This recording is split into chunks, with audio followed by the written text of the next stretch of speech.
السلام علیکم۔ ایک عورت جو بہت زیادہ متقی و پرہیزگار تھی، البتہ اس کا شوہر خدا اور قیامت پر اعتقاد نہیں رکھتا تھا۔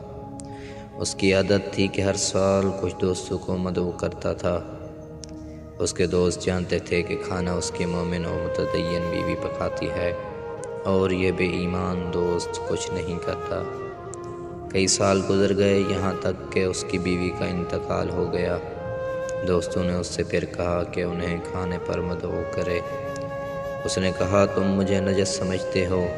میری بیوی جو کھانا پکاتی تھی، برتنوں کو دھوتی تھی اور دسترخوان اٹھا لیتی تھی، اب اس کا انتقال ہو گیا ہے، بس میں کس طرح تمہاری دعوت کروں؟ انہوں نے کہا، تم خرچ کے لیے رقم دے دو، کھانا ہم خود بنا کر لائیں گے۔ اس شخص نے یہ بات قبول کی اور انہیں پیسے دے دیے۔ انہوں نے سامان خریدا اور بہت عمدہ کھانا بنایا۔ جس وقت انہوں نے دسترخوان بچھایا تو ایک فقیر مانگنے کے لیے آیا۔ اس کے دوستوں نے کہا، ہر سال تمہاری بیوی کا اس کھانے میں کچھ حصہ ہوتا تھا، اب وہ نہیں رہی تو اس سال اس کے حصے کا کھانا اس فقیر کو دے دیتے ہیں۔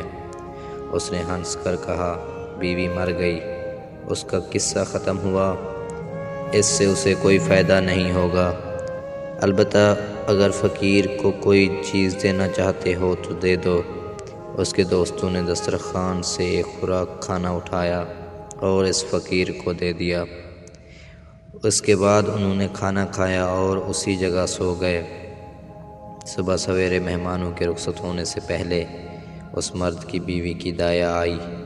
اس کے گھر آ کر اس نے کہا، میں نے مرحومہ کو خواب میں دیکھا ہے اور وہ بہت خوش تھی، تمہارا شکریہ ادا کر رہی تھی اور کہہ رہی تھی شام کا کھانا جو بھیجا تھا وہ بہت اچھے موقع پر مجھے ملا، کیونکہ مہمان موجود تھے اور ان کی خاطر تواضع کے لیے کوئی چیز نہیں تھی، اس کھانے نے میری عزت رکھ لی۔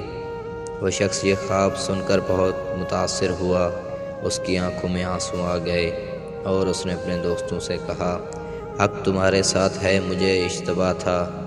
اس وقت کلمہ شہادتین زبان پر جاری کیا اور ایمان لے آیا۔ اس ماجرے کے 6 دن بعد اس کا انتقال ہو گیا اور اپنی بیوی کی دایا کے خواب کی برکت سے ایمان کے ساتھ بارگاہ خدا میں حاضر ہوا۔ السلام علیکم ورحمۃ اللہ وبرکاتہ۔